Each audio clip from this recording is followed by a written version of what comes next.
नमाज दीन का सुतून है और नमाज वो फर्ज इबादत है कि जिसका बरोज़ क़यामत सबसे पहले अल्लाह तबारक व तआला मुसलमानों से सवाल करेगा। नमाज अदा करने के लिए तहारत लाजमी है, अगर तहारत नहीं होगी तो नमाज अदा नहीं होगी। और तहारत लाजिम मलजुम होती है पानी से, लेकिन अगर हमें पानी मैसर ना हो तो फिर हम उसकी पानी के अलावा तहारत हासिल कर सकते हैं। तो जी हाँ, एक ऐसा जरिया अल्लाह तबारक व तआला ने इस उम्मत मोहम्मद सल्लल्लाहु तआला अलैहि वसल्लम पर, इस उम्मत मरहुमा सल्लल्लाहु तआला अलैहि वसल्लम पर एक ऐसी नेमत अता फरमाई कि अगर पानी मैसर ना हो तो तयम्मुम कर लें, तयम्मुम कर कर आप नमाज भी अदा कर सकते हैं, बाकी इबादत भी अदा कर सकते हैं। जी हाँ, अगर आप ऐसी जगह मौजूद हैं जहां पर पानी मैसर नहीं है तो आप पानी की जगह तयम्मुम कर कर अपनी नमाज इबादत कर सकते हैं।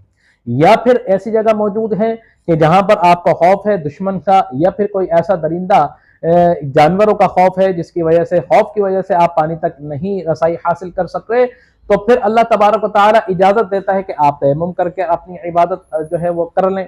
या फिर ऐसा आप पर कोई मर्ज लाहक है कि अगर आपने पानी का इस्तेमाल किया तो फिर वो मर्ज बढ़ जाएगा और आपकी मौत भी वाक़ई हो सकती है, तो इस सूरत में भी आप तयम्मुम कर कर इबादत कर सकते हैं। या फिर पानी तो मौजूद है लेकिन उस कुएं से निकालने के लिए आपके पास कोई बर्तन मौजूद नहीं है कि जिससे उसको पानी को निकालें, तो इस सूरत में भी आप तयम्मुम करके इबादत कर सकते हैं।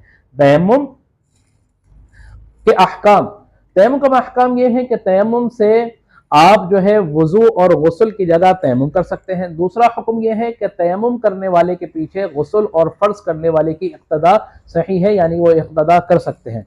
अब आइए तयम्मुम के फराइज क्या है। तो तयम्मुम के 3 फर्ज हैं। पहला फर्ज नियत करना, यानी कि आप जो भी इबादत कर रहे हैं उससे पहले आप ये नियत करें कि मैं इस इबादत के लिए तयम्मुम कर रहा हूं, तो ये अल्लाह तबारक व तआला इस नियत को कबूल फरमाएगा। ठीक, जो भी फर्ज करना, जो भी इबादत करनी हो उसके लिए नियत करना, ये पहला फर्ज है। उसके बाद दूसरा फर्ज है आपने तयम्मुम में अच्छे तरीके से, जो जिस चीज से भी आप तयम्मुम कर रहे हैं, आपने अच्छे तरीके से अपने चेहरे का को मस करना। ठीक है, अपने चेहरे को मलना, ये दूसरा फर्ज है। और तीसरा फर्ज है अपने हाथों को कोहनियों समेत, तो दोनों हाथों का मसह करना। ये 3 फर्ज हैं। पहला फर्ज नियत करना, दूसरा फर्ज चेहरे को का जो है उसका साफ करना, और तीसरा फर्ज है कोहनियों समेत हाथों का मसह करना। ये 3 फर्ज हो गए। अब आइए हम जानते हैं कि तयम्मुम करने का तरीका क्या है। अब जान लीजिए कि तयम्मुम अल्लाह तबारक व तआला ने कुरान पाक में इरशाद फरमाया।